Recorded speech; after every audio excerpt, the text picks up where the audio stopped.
Hello and welcome back to our channel. So today in this video we will be discussing about how you can log in into your Subway account. So without wasting much of our time, let's dive into the video. So first of all you need to do is open a web browser of your preference and type in the URL www.subway.com.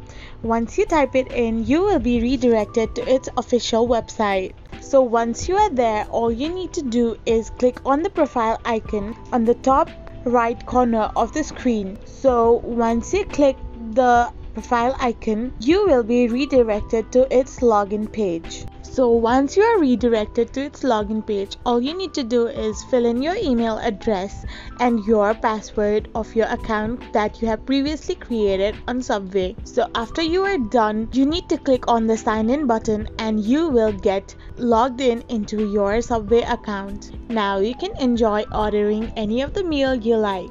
And this is how you log in to your Subway account. I hope this video was helpful, so don't forget to hit that subscribe button and do give us a thumbs up. We will be back again with these informative videos.